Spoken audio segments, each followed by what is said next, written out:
Olá, pessoal, tudo bom? Então, estamos aqui para dar continuidade à nossa aula sobre estética, né, como disciplina filosófica. E na última aula nós vimos algumas abordagens relevantes sobre a compreensão da arte no período clássico da filosofia e também da sociedade grega. E hoje nós vamos continuar, mas vamos trazer para a abordagem de hoje dos mais importantes filósofos do período clássico, que é Aristóteles. Bom, vimos que para o Platão a arte ela possui aí um caráter imitativo, de imitação, ou seja, ela reproduz.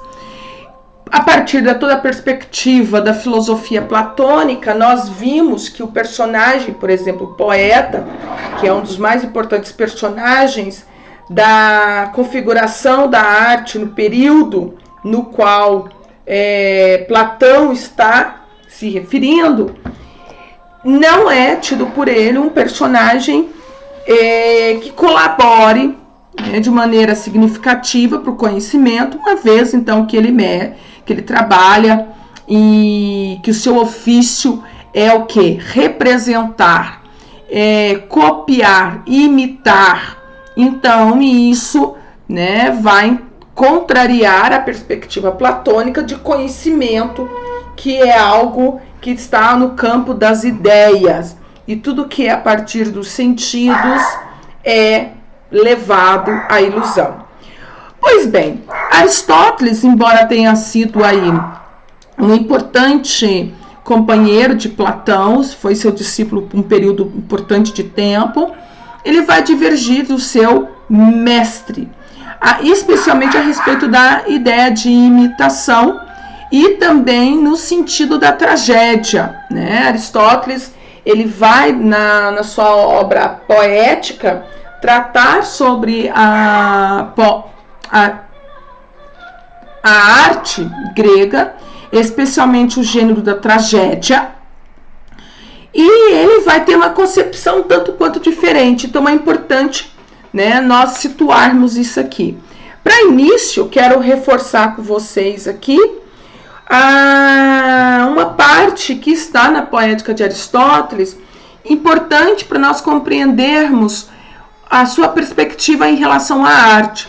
Ele vai dizer que a admiração, que é isso próprio do homem, é importante para o processo do filosofar. O filosofar é admirar-se, é espantar-se. E isso também é um aspecto diante da arte. O homem admira, o homem se espanta diante da arte. Isso serve, então, para que a gente entenda por que Aristóteles, mesmo sendo próximo a Platão, irá divergir a respeito da relação entre o homem e a arte e o papel da arte na formação e na educação do homem. Se para o Platão os poetas produziam uma arte degenerativa, porque não colaborava com a verdade, para Platão, para Aristóteles, a arte, a partir da tragédia, ela é purificadora, ela é educadora. Por quê? Porque ela parte desse princípio da admiração, certo?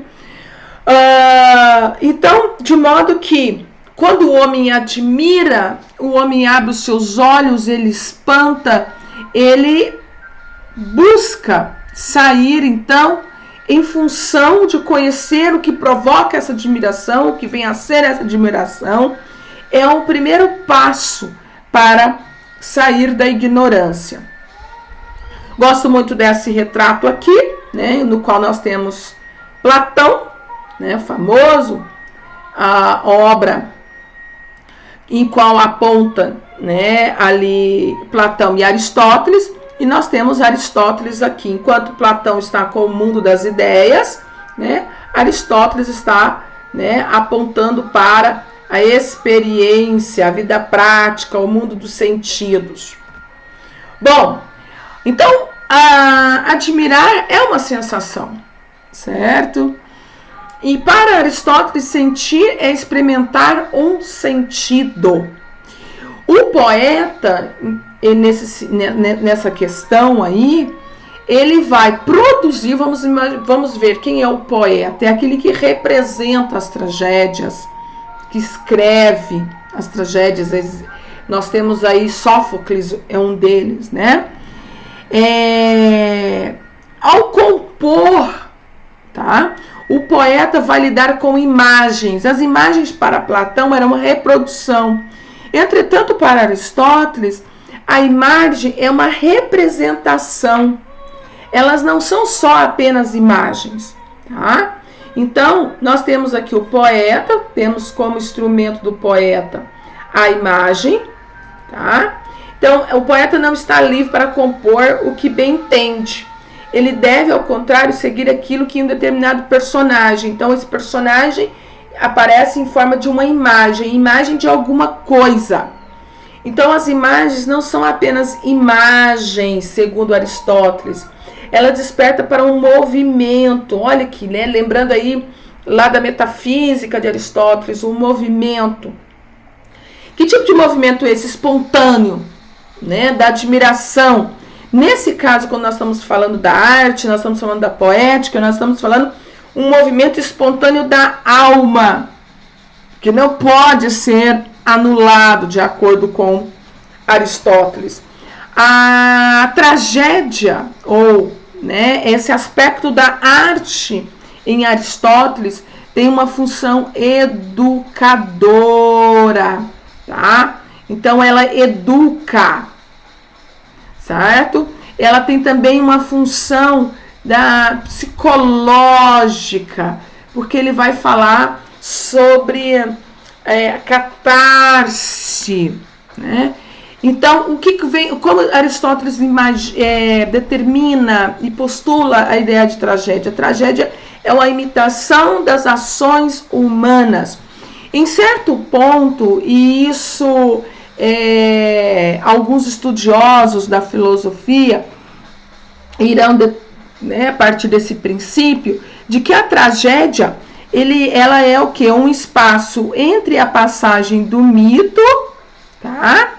E a filosofia, e o surgimento da filosofia. Então, nós teríamos aqui a tragédia. Por quê? O mito é aquilo que é dogmático, né? Que não é questionável. A tragédia já traz em si, Sófocles, com as suas tragédias, já incorpora no personagem principal, no protagonista, no herói, um caráter questionador, embora ainda nós vamos certificar que esse herói ele não consegue fugir aos desígnios dos deuses, mas ele já questiona esse desígnio imposto pelos deuses, certo? Vamos fechar aspas aqui, que esse é um assunto para depois. Então, a tragédia é uma imitação das ações humanas, é uma cópia, né? Vou usando uma linguagem platônica, é o simulacro. Ela representa o quê? O homem em suas desmedidas, em seu caos, em suas intempéries, em suas condições caóticas, em suas crises, tá? Então, por isso aqui, o elemento, né, da crítica, da não aceitação do destino, do questionamento do destino, né, isso ultrapassa o limite do mito, né, e joga o herói no mundo, né, do questionamento. E aí, nesse momento também há uma relação muito próxima entre esse herói e o espectador que está assistindo, está contemplando aquela obra, né, aquele enredo, que é a identificação. Então, há uma proximidade entre o espectador e o drama vivenciado pelo herói, certo? Há uma relação de similaridade, de verossemelhança. E isso não passa ileso para Aristóteles. Aristóteles vai ver isso como uma relação e como uma condição também de educação. Porque quando esse espectador ele consegue se identificar com o herói, com a trama ali encenada, ao mesmo tempo também ele se identifica ou, né, se auto-identifica, se eu posso usar esse termo aqui, mas ele se vê, né, espelhado no herói. E isso vai fazer com que ele faça uma análise de si mesmo.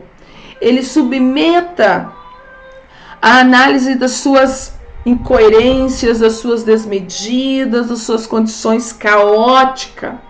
Então, essa imitação, que o Aristóteles vai dizer que é algo congênito do homem, próprio, é o único que imita, então é algo superior aos outros animais, os animais não imitam, o homem imita, e esse processo de imitação não é simplesmente uma cópia, né?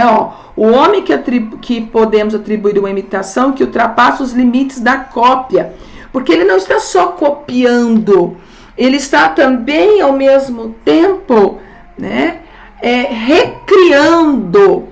E esse aspecto da tragédia, que, né, imitativo, e a gente pode usar também esse termo aqui grego, né, para melhorar a nossa compreensão de mímese, essa nossa dimensão da verossimilhança entre o espectador e o herói da tragédia e o protagonista da obra, vai produzir essa reflexão, essa autorreflexão, essa análise, esse reencontro do sujeito com ele mesmo, tão necessário, né, para que haja uma descoberta do sentido do próprio sujeito, certo? Estou usando termos aqui até modernos, né? Aristóteles não vai usar, mas é bem isso que Aristóteles está buscando, né? Há uma catarse, tá? Então aqui, ó, o que agrada na imitação é, além de outras coisas, o reconhecimento de uma semelhança. Então, o imitar para Aristóteles não é enganoso. Olha, ele tem um sentido até ao contrário. Ele é reencontrar. É um traço que nos reconduz ao original, que serviu de modelo ao autor da imitação. Então, a tragédia como imitação de uma ação de caráter elevado completa, de certa extensão, uma linguagem ordenada. Então, perceba quão diferente é a perspectiva de Aristóteles em relação ao seu mestre Platão. Bom, eu falei catarse, né? O que vem ser essa catarse? A catarse é um processo de purificação, de purgação. É como se nós estivéssemos pensando, e nós podemos usar essa imagem que eu vou pôr para vocês como maneira de compreender o sujeito no divã, né? Do cinema, do teatro, da leitura de um livro, do museu no qual ele está contemplando uma obra, que seja um quadro, que seja uma escultura. Ao ouvir uma música, ele aflora seus sentimentos, e ao aflorar os sentimentos, há um reencontro consigo a partir das sensações, né, desse processo de perceber-se no jogo da cena e reconduzir o seu espírito, reconduzir a sua psique. Então, há essa função educadora da arte na perspectiva de Aristóteles. Então, a tragédia é para Aristóteles uma espécie de medicina da alma. Então nós podemos pensar aqui a arte nesse sentido trágico, aristotélico, como uma função, né, de reencontro do homem com ele mesmo, uma função psicanalítica, né, em que há uma análise do sujeito, da sua própria psique. Então, nesse sentido, a tragédia é educativa e formadora de caráter e de virtudes. Educativa, formadora do caráter e das virtudes. Porque suscita no espectador paixões que imitam e que ele sente, né? E que também leva aos seus acontecimentos trágicos, ressuscita os seus traumas, mas é um momento para ele reviver e também compreender, certo?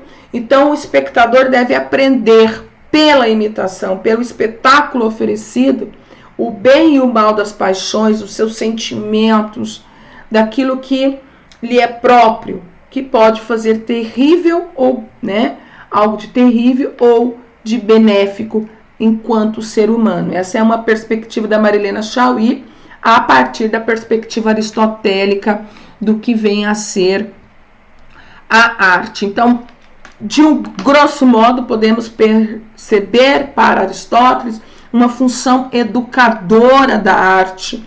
O poeta é um sujeito que, né, a partir da imitação, ele faz com que o sujeito, o espectador, se reconecte com seus sentimentos e aí ele possa expurgar. Esse processo de expurgação é para que ele possa reviver e reorganizar esses sentimentos.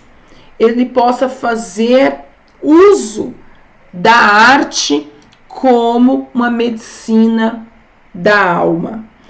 É bem interessante isso, né? Isso serve a nós para alguns desdobramentos para as áreas das ciências da mente hoje, né? As ciências da psique. Nós temos a psicologia, a psiquiatria, e nós temos hoje também a arte como aliada, né, dessas áreas da psicanálise para tratar, né, algumas desses desregramentos humanos. Bom, e aí eu quero deixar com vocês um poema do Fernando Pessoa, show, né, que retrata, contemporaliza, né, Aristóteles. O poeta é um fingidor. Finge tão completamente que chega a fingir que a dor que deveras sente, né? Então é isso. Espero que vocês tenham entendido de uma maneira, né, rápida e objetiva o que vem a ser a ideia da arte no contexto da formação do homem a partir de Aristóteles.